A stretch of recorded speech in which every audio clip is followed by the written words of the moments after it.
In this unit, you will learn how territory is organized at different scales from local to global. What that means is that people over time have had significantly different ideas about how Earth's surface should be organized and how power should be distributed within the territories, or the space within boundaries, whether they are informal or formal, like today's political map. One major theme in this unit is the relationship between countries, whether it's a beneficial one like trade agreements or provocative ones like the relationship between the United States and the Soviet Union during the Cold War. The other main topic in this unit is the modern state. What is a state? What is a nation? What is the difference between the two, and why does it matter? The contemporary world map is shaped by forces like devolution, borders and walls, internal boundaries, and the rise of supranational organizations. The effects of colonialization and imperialism still play a major role in today's political structure. We will look at forces that bring states together, like a shared sense of culture, or forces that push them apart, like ethnic disputes. Finally, we will take a look at the role of terrorism in today's changing world. One of the most pressing topics in the news today is the human struggle occurring in and around Syria. The civil war there began after the Arab Spring of the early 2000s, but the roots of this conflict have been growing in the region for much longer. We have with us again today Dr. David Oualaalou, an international security lecturer, regular contributor to Huffington Post, and author of The Ambiguous Foreign Policy of the United States Towards the Muslim World, More Than a Handshake, and the forthcoming book, Volatile State, Iran in the Nuclear Age. Welcome, Dr. Oualaalou. Thanks for having me. Can you talk about how the borders in the Middle East have changed over time and how those changes have contributed to the current geopolitical status of the Middle East? Certainly. Well, as the 2007 unfolds, the Middle East continues to implode, and with each new event, it suggests greater threats to its people. Syria is ravaged by a civil war that no one knows the outcome of. Iraq is marred by sectarian violence. Yemen is a failed state.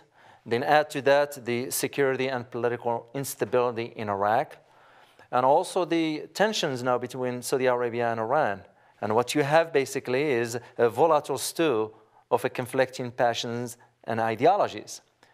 But before we move forward, we need to understand what are the reasons and the causes that led to this turmoil in the Middle East. The first thing that comes to mind is the secret agreement of the Sykes and Picot of 1916. When the borders were drawn back then, only they didn't realize that it will have an impact on today. Well, just a brief notion about the Sykes-Picot. That was a secret agreement that was made between France and Britain. Mark Sykes represented the British government, and François Picot represented the French government. The negotiations for that agreement were conducted secretly, first of all, between November 1915 and March 1916. And in May 26, 1916, the agreement was signed.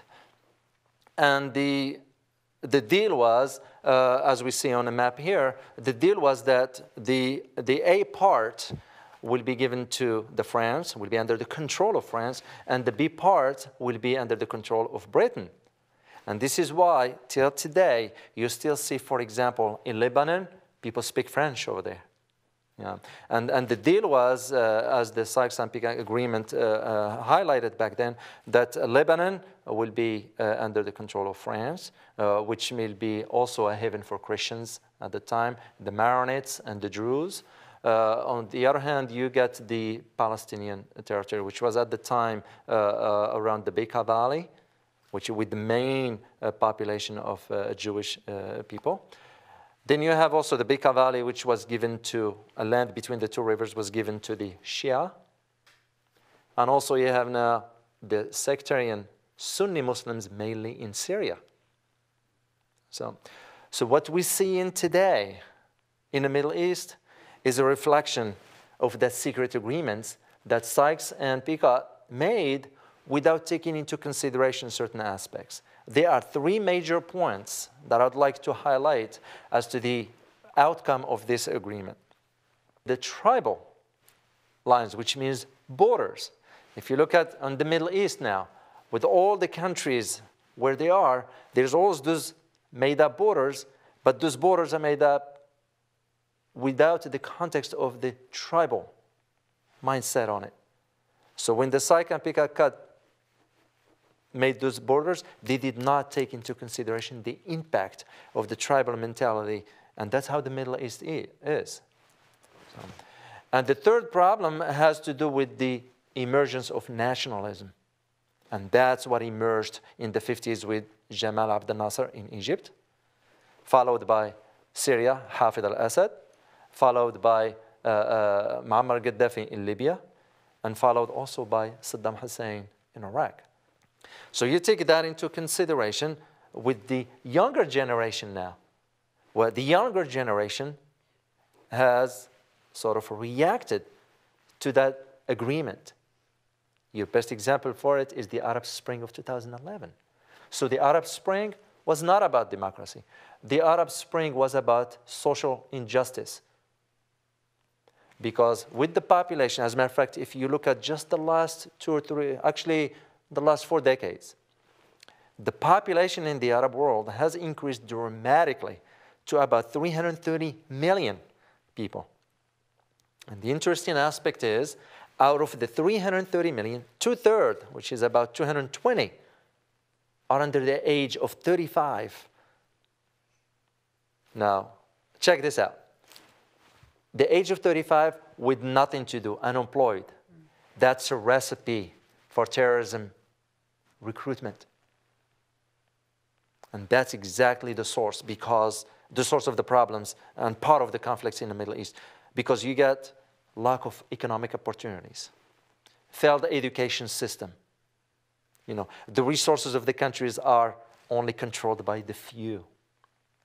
And you add to that also the notion, a defeatist attitude towards the future.